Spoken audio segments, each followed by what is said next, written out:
I got this tweet from Radio Genoa. An Englishman, so the story goes, posted a British flag on Facebook, and the police actually tried to arrest him for being offensive. Now, there's no real reporting on this. I don't know exactly what happened, except for this video's got millions of views. And if you're refusing to do that, it's not because it's necessary to ask you those questions. No, it's not going to have to arrest you in order to ask. What crime? What crime?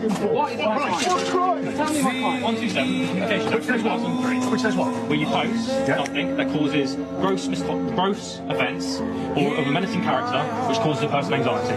Is that what it says? Yes. I'm sorry, these videos are so annoying. Because they put music, so it makes it impossible to hear what the police are saying. But they're saying you're in violations of the Communications Act for posting something grossly offensive. The guy says, I posted the flag to 30,000 followers, and then they move to arrest him, and then these other guys basically pull a I am Spartacus, and then they back off. But this is social media in the UK.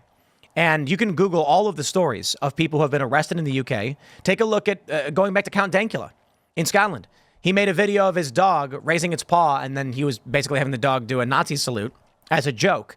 His joke was to have the cutest thing do the most disgusting thing imaginable, and he actually had to go to court over this. They arrested him. They charged him. I believe he got convicted, had to pay a fine.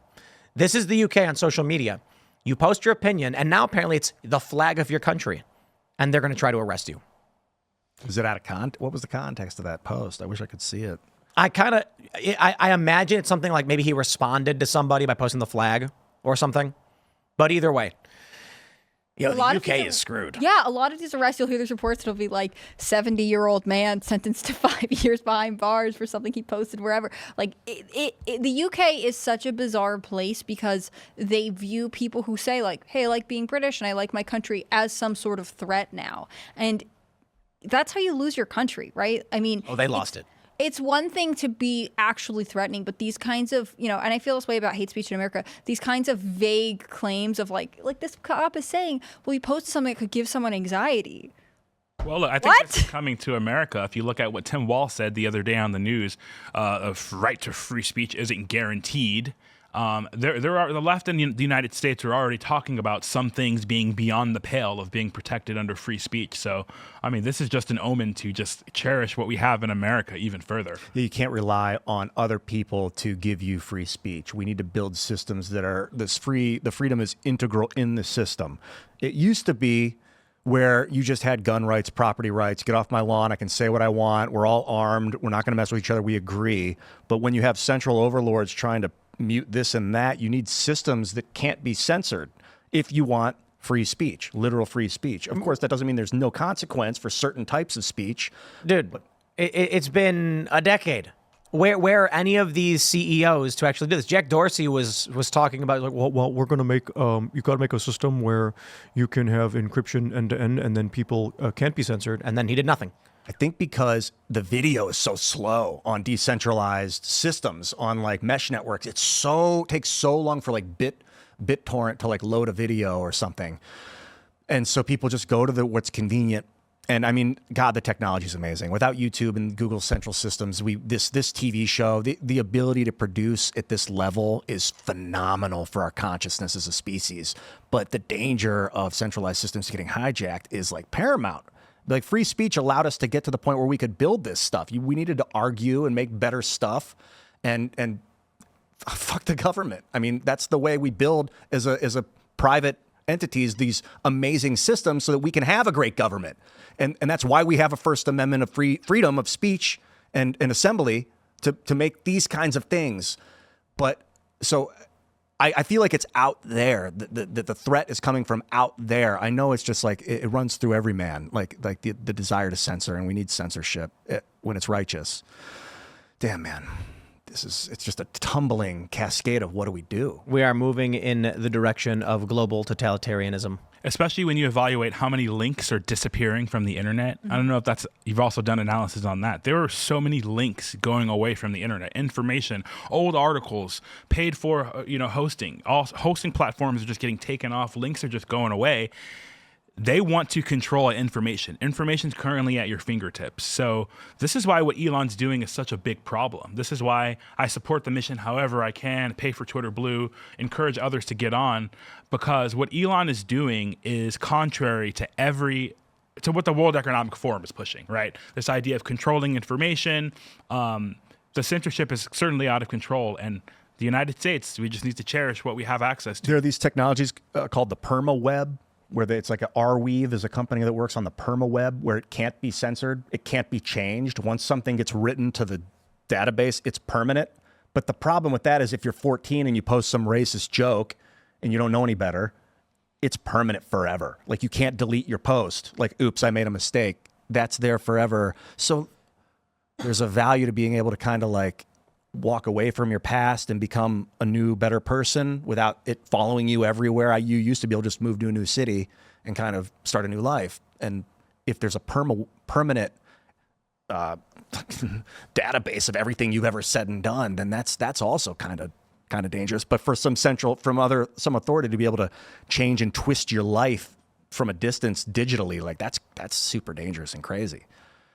I think the problem is the authority, especially right now in America, has one bent, right? They don't treat people who espouse extremist ideology on either end of the political spectrum the same way. There's one side that is bad, and there's one side that we just don't really talk about.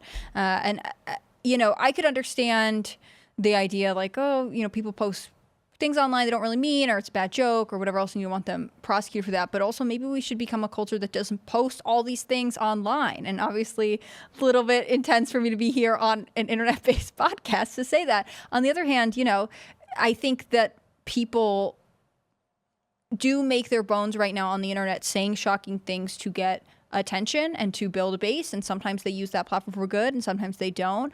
But we should all realize that our words have consequences, and the reality is, you don't want to live in a world where because you hold some views, you are treated worse than others. I mean, that's why I think hate speech laws are kind of, one of the clear signals of the end of free speech in America. Because who is anyone to say, well, you can't say that thing? Because ultimately that means that there is a higher power discerning and policing your speech. Yeah, context of what you're saying, like the emotion behind what you're saying. There are things that I won't type on Twitter, that I won't post in text, that I will say live with my voice. Because you can hear my intention. You can sense what I mean when I'm saying these, what might even be considered cruel in text. They're not.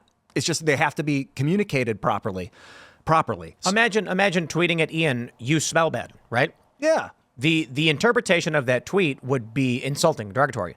But imagine Ian was hanging out with a good friend and they went, "You smell bad." Yeah, I'd be like, "Thank you." Yeah, it's like they're not trying to insult you. They're trying to give you a heads up like, "Hey, man, you stink." Whereas online, it's like, "You smell bad." The context is missing. And then you might discern it as hate. It might be conceived as hate. And then they'll be like, we got to go after that account. And they're like, don't, I wasn't hating. I was expressing the danger of the corruption. Here's another one. What if someone tweeted at Ian, "You're funky"? How would you interpret that on X? Imagine someone went up to Ian and went, "Yo, Ian, you're funky." Mm-hmm. Totally different context. It means something totally different now. You know what I mean? Like, we got to understand text is very different from speech. I got the funk. You know what I'm saying? What if someone said, "Ian, you're funky," and he was playing bass? Exactly. You know what I mean? All that's lost in text. And like, there's some songs where like, if you wrote the lyrics of the song on a Twitter post, they'd be like, "You're going to jail." Ban the account. Yeah, it'd be crazy. And then but if you sing it, every rap song is like hate speech against a fellow African American. It's out of context and threats of violence. And that's why we protect free speech for arts in the creative space. That's another beautiful outcome of free speech is these, you can make wild, crazy songs about beating women, like Guns N' Roses. Their Appetite for Destruction album wouldn't have got made in a totalitarian society. And just for clarification for everyone in the chat, whenever Ian walks into the room, there's an immediate aroma of bakery fresh cinnamon buns. That's my fault. That's indeed. Yeah, it's his perfume or cologne. Cinnamon. You did make me laugh when I first started working here, because you said you would go out and you would buy like goat soap or like just cool fancy things and you'd give them to Ian, but it always ended up being soap. And you're like, I think I might have be accidentally implying he needs to bathe, which I'm He not. was right. But I think your he mom just said knows something you're about into that like too. holistic products, and Yeah. it just happens because Ian's like, like a hippy dippy lentil eating dude. whenever Allison and I are out and we see like hippy dippy stuff, it's usually handmade soaps. And I'm like, I bet Ian would dig like handmade soap. Big time. And then it was like the 5th time I was like, the only items we ever actually see that make sense for Ian are soap. And I keep buying him soap. I wonder if he thinks we think he stinks. Not anymore. So you did take it that way? No, I mean, is goat soap, I think too. subconsciously I understood the message, but Goat milk soap. it's just so good for your skin. How can you resist? It was literally not, we were not implying Ian stank. We were like, oh, it's like a holistic, like a healthy, natural oil, goat milk based soap. I'm like, this is the kind of thing Ian would like. We also got him little mushrooms, remember the little stone mushrooms. Yeah, those mushroom crystals, I should bring them back. That's the only thing. But it did make me laugh when you were like, I feel like I might be him sending him a message. You know, I guess ultimately, that we need to move away from central authority back only because the pendulum has swung so far towards it. And it's not that we always need to escape central authority. There will be a time when we need to go back towards a central authority. But at the moment with social media, we need to kind of distance ourselves from central servers. I'm begging you guys that are running the code at Google, decentralize it. Open source it, make it AGPL3 free software code, get it out of your hands so that other organizations can't come and try and stomp you and take it. Thanks for checking out this clip from Timcast IRL. Make sure to watch the show live Monday through Friday at 8 p.m. Subscribe to this channel, and we will see you all there.